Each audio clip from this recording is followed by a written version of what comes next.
Hello and happy Friday. You're listening to Mixture of Experts. I'm your host, Tim Hwang, back from vacation. Each week, Mixture of Experts brings together an amazing group of, experts to tackle, debate, and explain the biggest trends in the fast-moving world of artificial intelligence. This week on the show, we're going to cover 3 stories. First, with the Euros, Wimbledon, and the Copa America all in a matter of weeks, we talk about AI in sports. Will AI have a role in shaping the nature of the game? If so, how?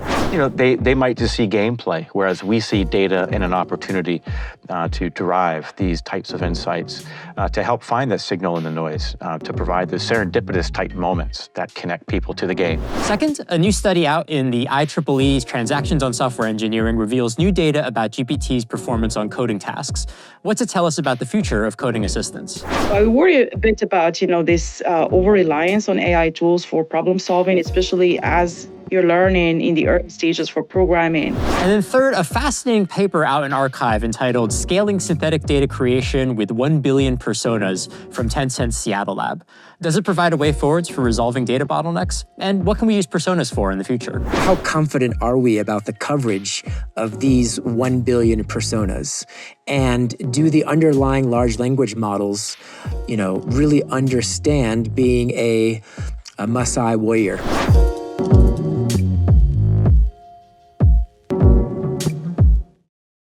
As always, I'm joined by an incredible group of panelists that will help us navigate what has been another action-packed week in AI. So today we've got 3 panelists. Skyler Speakman, he's a senior research scientist at IBM. Kaoutar El Maghraoui, principal research scientist at IBM AI Engineering, AI Hardware Center. And joining us for the very first time is Aaron Baughman, IBM fellow and master inventor. Welcome to the show, everyone.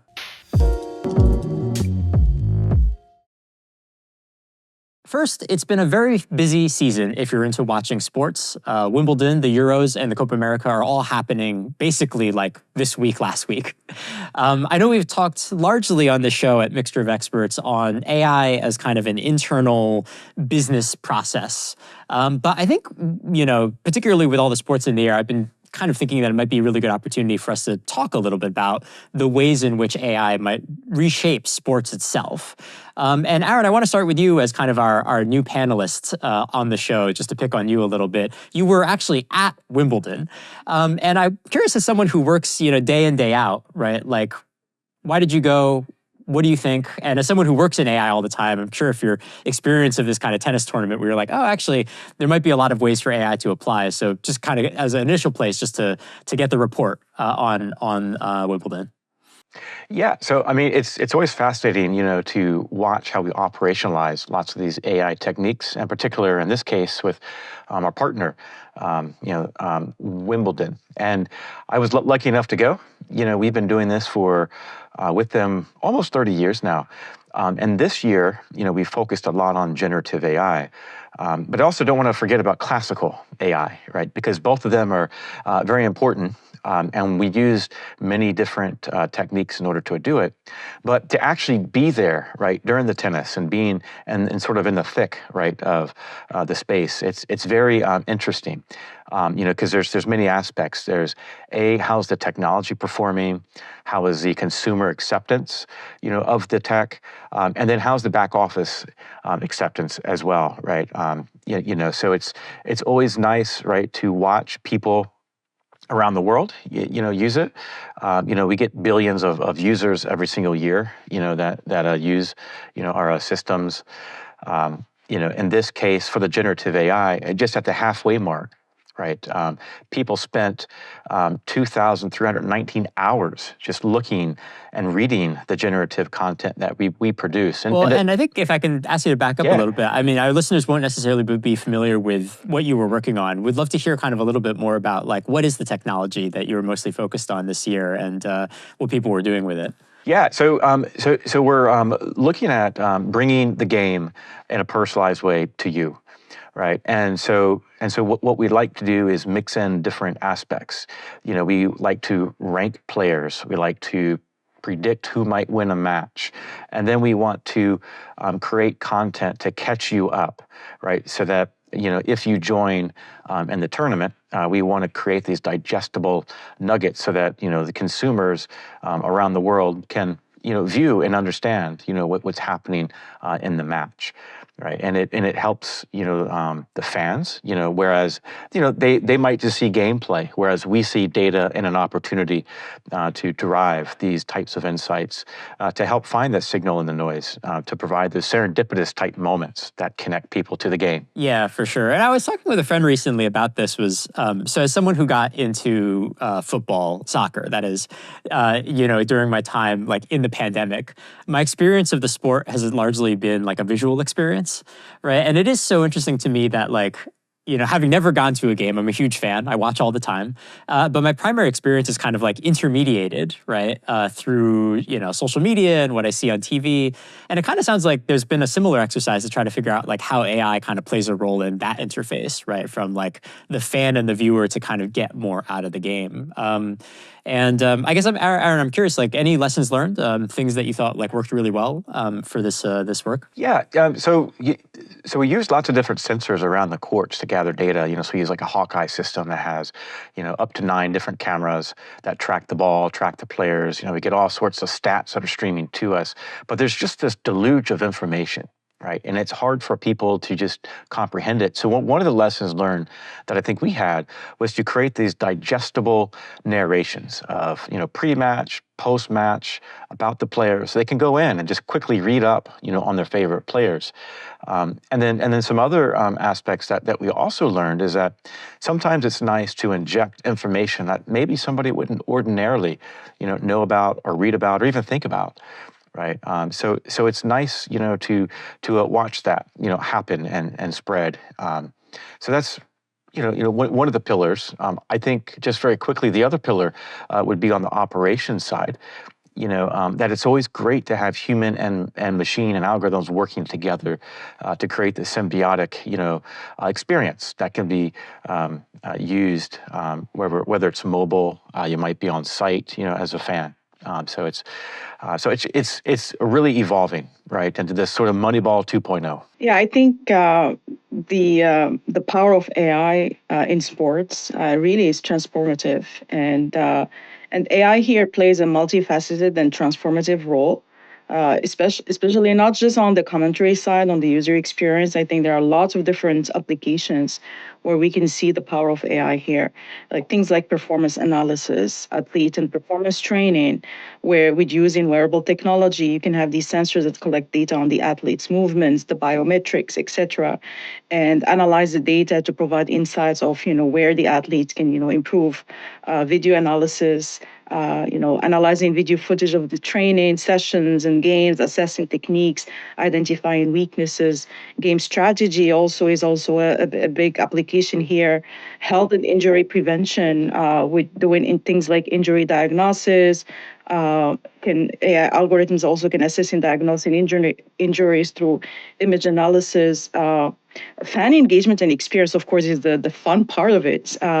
Like Aaron was talking about, with the personalized content, with the chatbot and virtual assistants and the augmented reality, even, you can have kind of a true immersive experience where you can enhance, AR and VR experiences. Imagine watching a game and like you're there, with the AR and VR. I think that can be really a lot of fun. And of course, with all the game and event management, there are also areas where you can use AI for scheduling, logistic, crowd management, ticketing. So lots of, areas here where AI and also Gen AI can really play a transformative role. And I can only see this kind of growing. That's right. Yeah, I love the idea that in the future you'll be able to get like whatever commentator you want just generated algorithmically on the fly. Like I want, I want George Washington to narrate my my sports game, and to have that audio generated on the fly would be really interesting.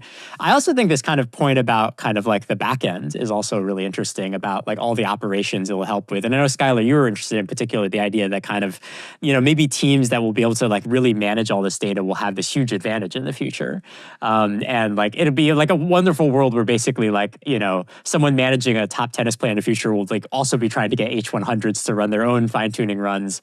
So maybe actually 2 questions along those lines, both to Aaron.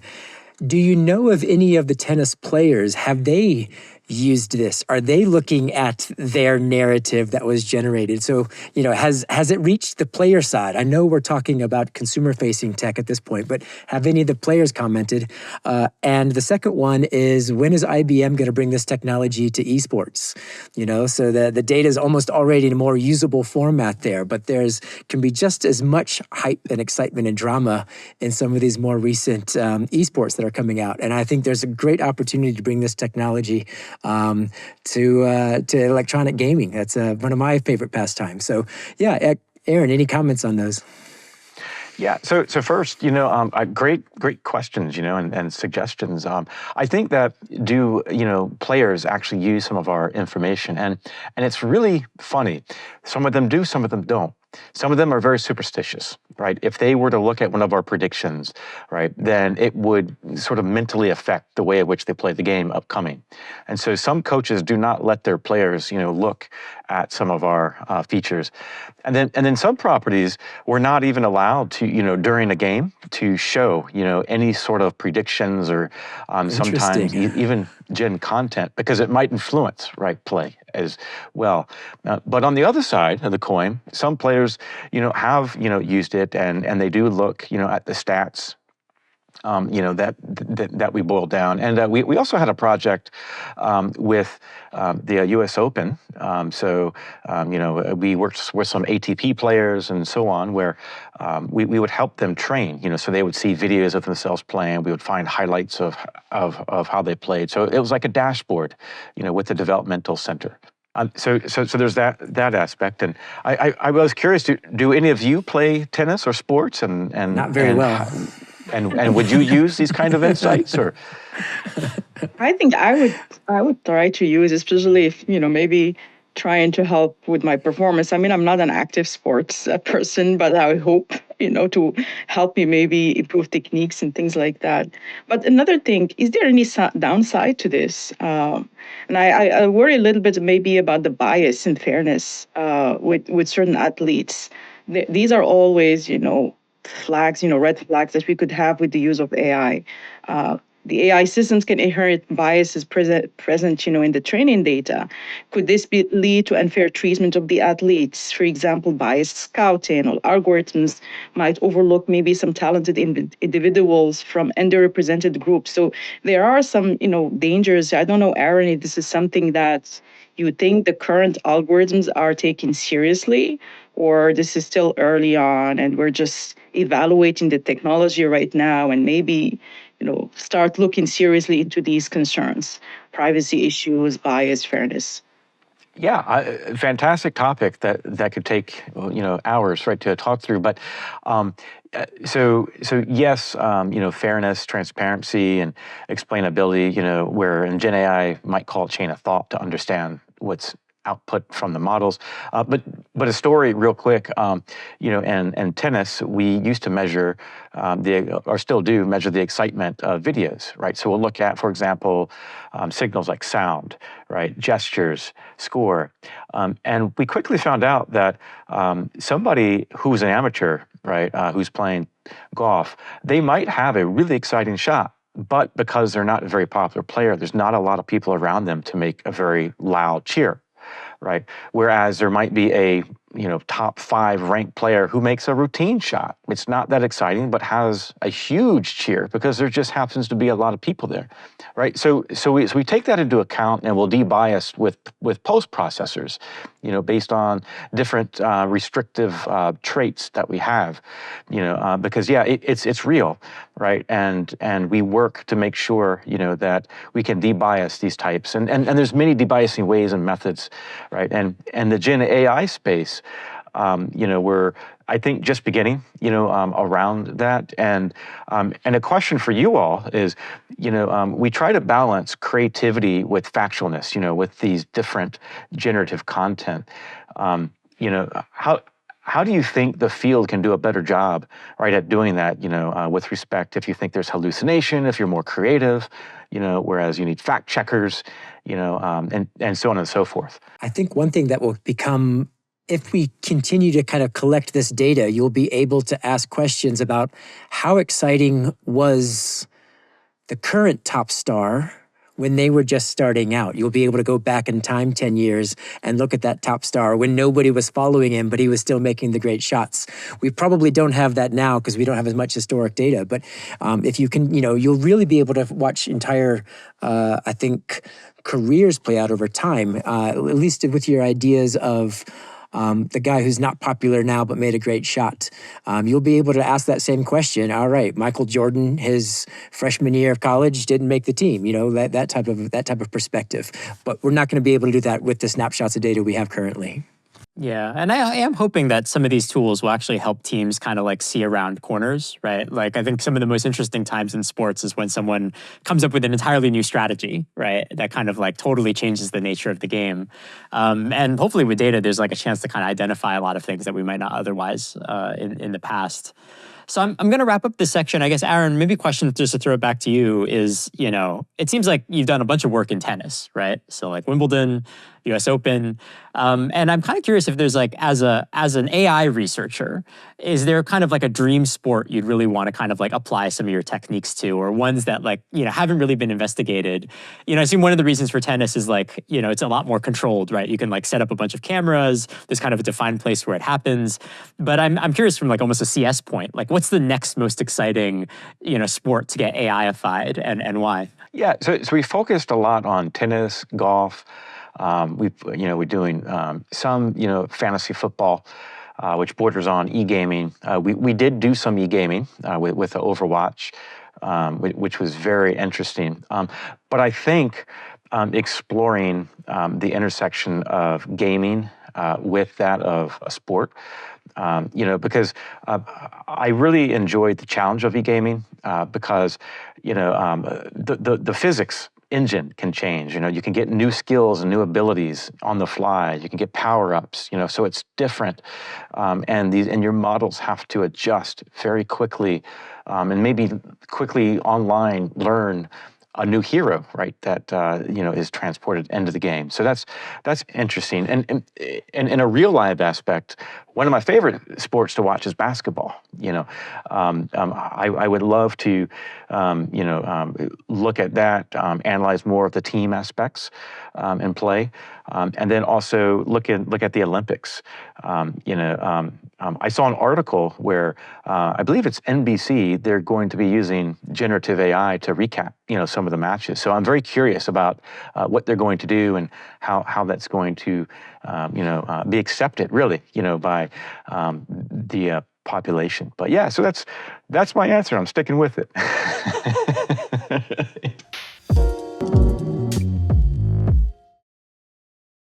There's been, of course, a lot of hype around the ability for generative AI to assist with software engineering.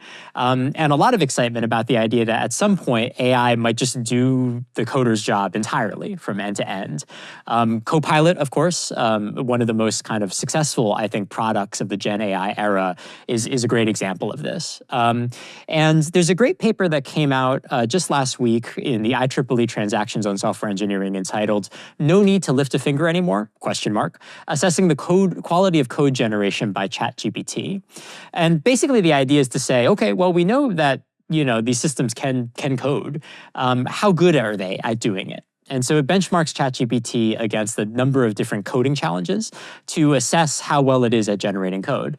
And I think there's kind of two interesting findings I wanted to discuss with the group here today. The first one is basically that it turns out that these coding platforms have, ChatGPT in particular, has this huge variance in its ability to do coding tasks, right? So it turns out that for, tasks in this benchmark labeled hard, it's only able to get it right about 40% of the time. And then for easy tasks, it's up to like 89%.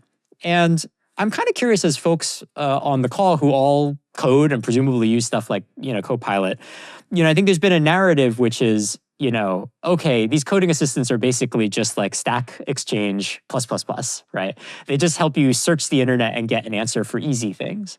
But I'm kind of curious if you all kind of buy the skepticism of the paper, right? Which is to say, for the really hard tasks, we are still just not seeing, LLMs or generative AI be able to kind of like really kind of advance the state of the art or accelerate our ability to solve truly hard CS problems. And kind of curious about, what you all think about that, if that's just a temporary thing or if that is a kind of ceiling that we are all running into. And I guess, Kaoutar, do you want to kind of respond to that? I know Sure. you might have a view on this, particularly when it kind of comes to sort of like the coding task and it's also its relationship to hardware.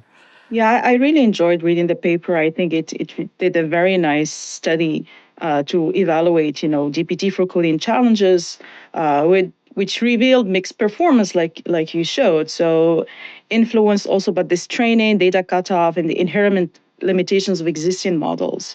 So, for simple tasks, it's doing fantastic. And I think it'll continue to do fantastic for complex things. It still has limitations. Gen AI today is still struggling with understanding the broader context of a project, which leads, to suggestions, for example, that don't really fit the overall design or architecture. So especially when you have, these designing complex systems where you have multiple components, multiple APIs that need to interact with each other. So it's still, because that requires reasoning. And that there are still limitations with Gen AI when it comes to reasoning. So I think the complexity of the context understanding, the integration challenges, integrating also multiple components together, and then those interfaces, how they communicate with each other. So that's still, I think, it's a bit of a challenge for Gen AI. So I think as we're improving in terms of the contextual understanding and the accuracy of the Gen AI models, we will see, I think, better results, better integration and user experience with these coding challenges. But I think there is still a lot of research that needs to be done. So, and things like best practices in software engineering, such as clear system design and prompt engineering, can enhance also, these tools. But I think we're still in the early stages. A fun contextual story for this. We just hosted about 40 high school students here at the lab, just to kind of show them what industrial research looks like. And they were asking questions with our software engineers. And they were asking questions, do you use Copilot or do you use generative AI in your code? And they kind of said a little bit, but to a person, everyone down our line, it was always referencing Stack Overflow. And so I think your comparison of what you kind of really want is this kind of nice integration between the tools that we're really used to, like a Stack Overflow, sitting inside your IDE, allowing you to code so much smoother. It was a great example because the high school students weren't as familiar with this thing called Stack Overflow. And our software engineers are saying, no. This old-fashioned thing called Stack Overflow. Exactly. And that was this point where there was kind of the old and new hitting together. And those types of resources are so incredibly useful. And it will be interesting to see if these code generators, how much are they really taking from Stack Overflow? And in that paper, they made this really cool analysis. They broke down the coding questions that were before, I think, 2018 and the ones that were after 2018. Don't quote me on the date. But it did very well on the old questions and very poorly on the new questions, suggesting that the LLM is not keeping up with the most recent content kind of experience on Stack Overflow. So it was really cool to see that breakdown where they did the performance of the LLMs doing great on older established questions, perhaps with answers already sitting on Stack Overflow, and not so well on the more recent coding challenges that came up after the training. So I think we're going to see these kind of comparisons with what exists on Stack Overflow and what's been incorporated into the LLMs. But a really cool place to see it play out. Wouldn't that require for maybe frequent retraining or readjustment of the model? Yeah, I think it can be a solved problem. I was just giving hats off to the researchers who kind of understood that nuance between the coding ability of the models and say, wait a minute, this model was trained roughly about this time. Let's see if we can ask it coding questions that didn't exist, at least in the common, the Stack Overflow universe at that time. And then they give the performance breakdowns. But yes, retraining and constantly taking into account new information would be a way to try to address that. Yeah, and I think this is one of the really interesting sort of challenges that it brings up because, like pre-training, right? Like updating the training data is like actually kind of like it's a cost-intensive task, right? You like have these models that don't necessarily get pre-trained, every single day. And so there's this kind of weird thing that the paper sort of suggests, which is, that like if you're working with older languages, right, you're actually going to be in trouble with these models. And kind of the best way to survive is like you'll actually see like everybody trying to migrate to avoid being automated. To like there's more pressure to basically adopt new languages. And then also similarly, like those new languages are simultaneously ones that the model are like is not very good at assisting. So it kind of imagines kind of this like bifurcated world where there's a bunch of these older systems that AIs can basically automate most of the coding for, and then kind of this like frontier of kind of code that like essentially can't get automated away. And that has really interesting implications for like where we think the impact of the technology will be. I think this dependence on AI, like if we have this over reliance on AI tools, I think maybe the danger could be this decline in problem solving skills. Is that going to be a problem? Because if, especially the young generations of programmers, if for all these simple tasks, they just go ask ChatGPT, write a code that does this for me, and how is that going to impact, because usually you learn coding from these simple examples and then you build on top of that to go to more complex problems. So I worry a bit about, this over-reliance on AI tools for problem solving, especially as you're learning in the early stages for programming and as you build. Of course, maybe that's going to require new skills that we need to develop as programmers or coders or sort of software developers, is figuring out how to use these tools more efficiently and how to know whether these are kind of plausible solutions or I need to change them and tweak them. Another thing I see is, what does it mean for debugging when there are issues? If I have relied heavily on these code pilots to write code for me, and when things are failing, will I be able to debug things properly, or should I also rely on AI to help me debug these things?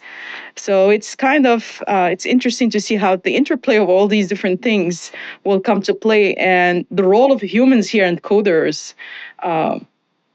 I think, I don't know all the answers to this. Maybe if you have some insights, but there is a downside to this, and of course, lots of advantages in terms of enhancing code productivity. But there are challenges as well we have to think about. Yeah. I've seen in the field that many people, they'll consult different types of code assistants, because there's many different models that are specialized around different types of tasks. And, this agentic, architecture where you have a mixture of experts, right, of which you bring together, such as many different large language models, is almost like coding by crowd, in an automated way. And so now it seems like these developers and scientists and operations experts, they sort of have to have analytical capability to discern about what's the best technique with these different opinions, right? Because you're going to have many different opinions and coding styles, and perhaps even languages, being sent to you, right?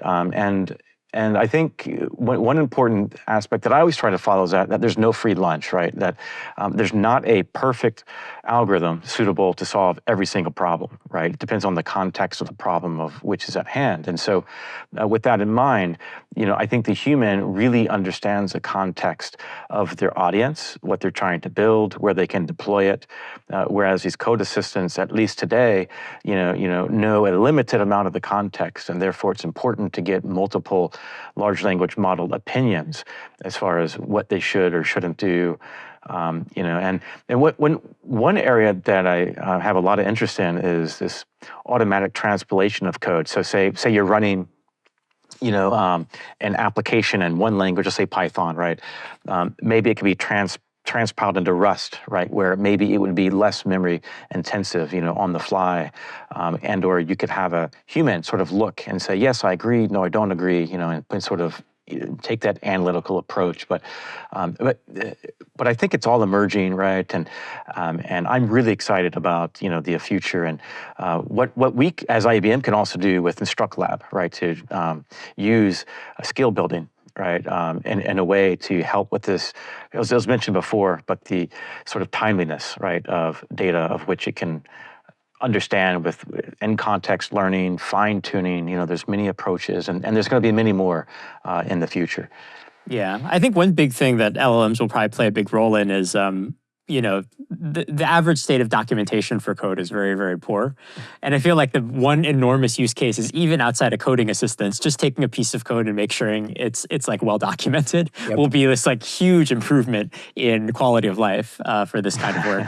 I love that because documentation is always an afterthought and it is Yeah, so no one wants to do important it. because you never have time to do it. So that would be a huge help. Yeah, that's right. It'll be so funny. The biggest thing won't be like automated code. It will just be like making sure that like someone's doing a good job documenting everything.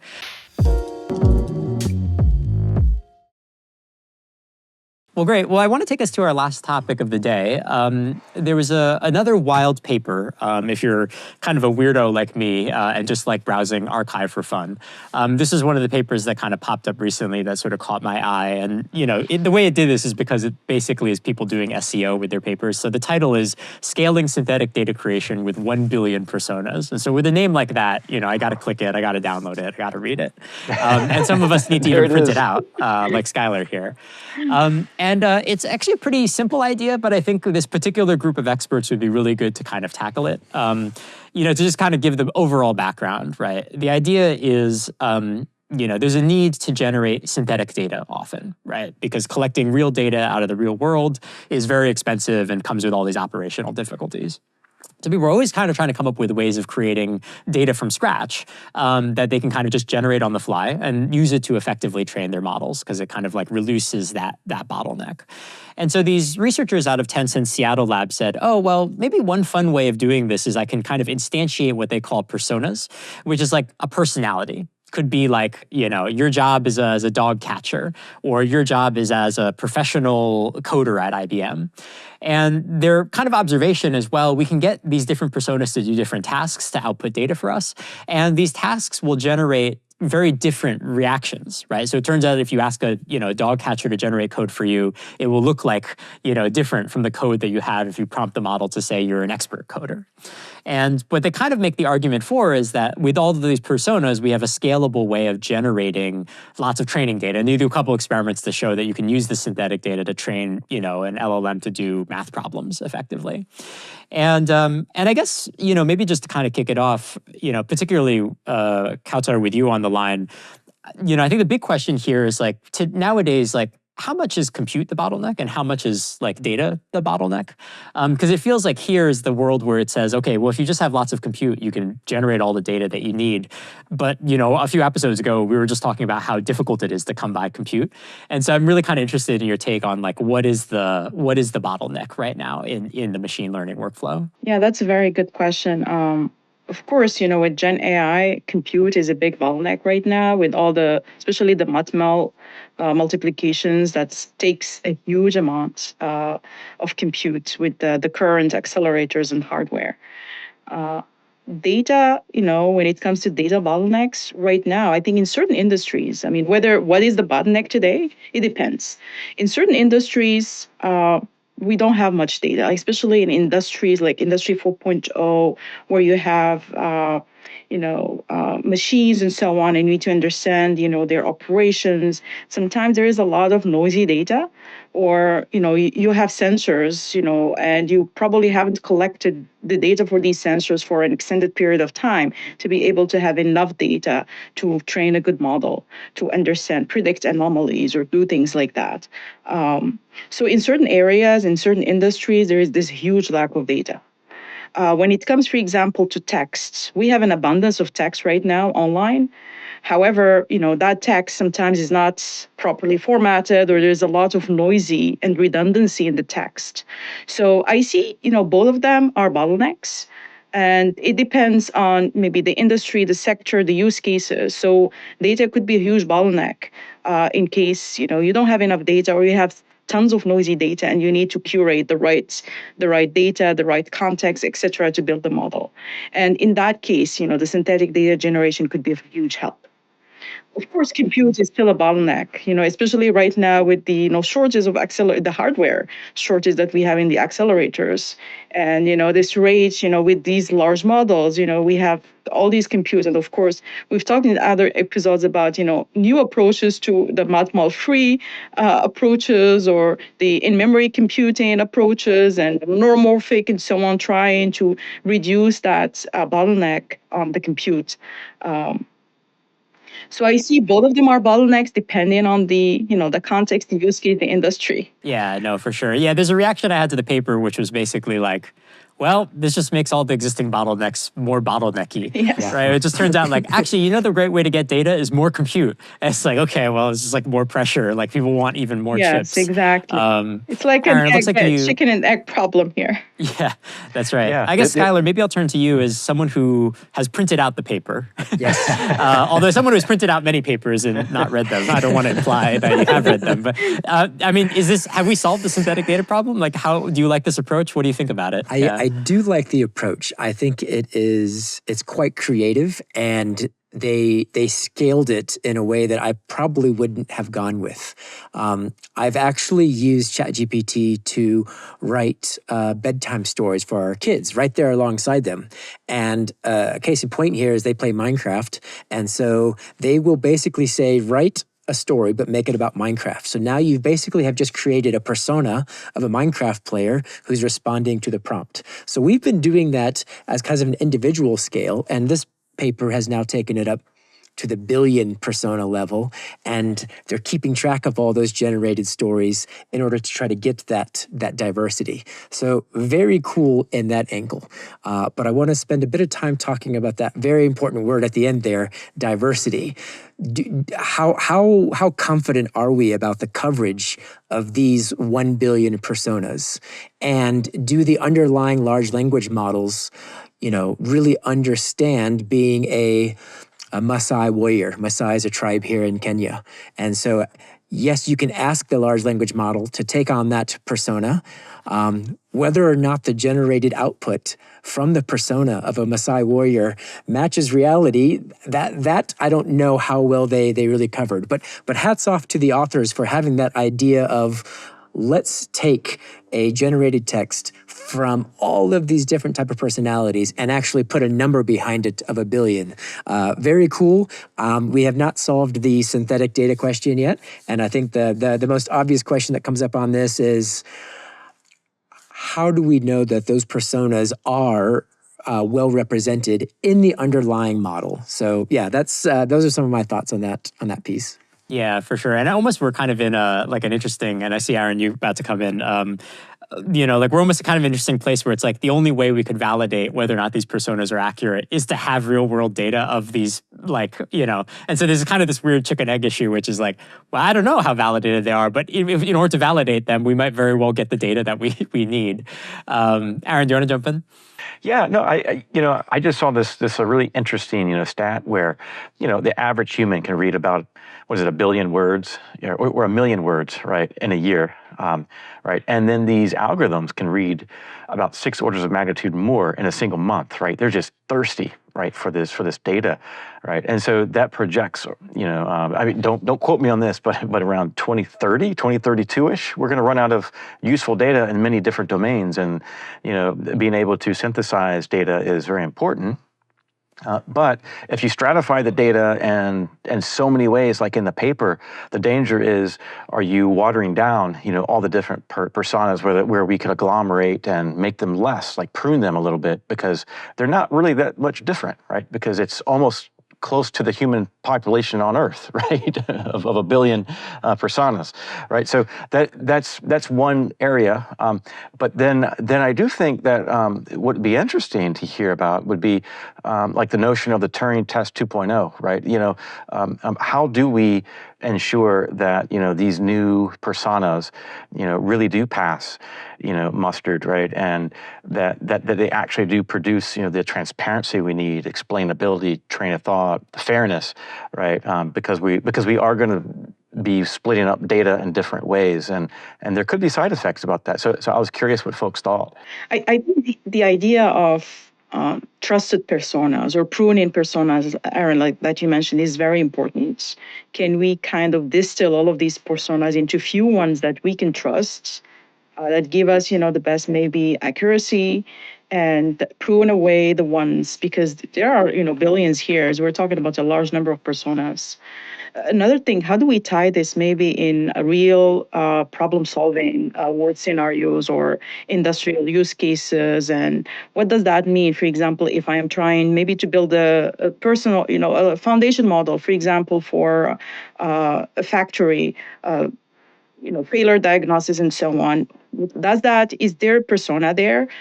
Is there, for example, can we maybe talk about different skills? For example, the engineer, the maintenance person, I don't know, the chip designer. All of those could be personas here that maybe we bring together so they can bring different skills and then kind of collaborate together in this LLM or foundation model to solve a particular problem. So it's like having multiple experts working together to solve a problem. So I think the idea here of taking this maybe to the real world to solve real problems could be profound here and have lots of implications. I like the idea, the scaling that Skyler mentioned, the diversity aspect, but this needs to be validated, especially to solve real world problems. So final thoughts. I think it's very exciting, where we are and where we're going, and the combination of generative AI techniques with classical techniques is critical. Creating, I've seen the term floating around, but the AI sandwich, where you might use neurosymbolic, pieces around, these generative AI pieces. Neural networks has been around for a long time, but I think, one last thought that I had is that I think Mother Nature is the ultimate teacher, and we have a lot to learn from our own brains. And I'm excited about what's next. Great, thank you. Well, as always, there's more to talk about than we have time for. Kaoutar, Skyler, Aaron, thanks for coming back on the show, and we'll hopefully have you for a future episode. So thanks for joining us. If you enjoyed what you heard, a reminder as always that you can get us on Apple Podcasts, Spotify, and podcast platforms everywhere. And thanks to you all out in Radioland.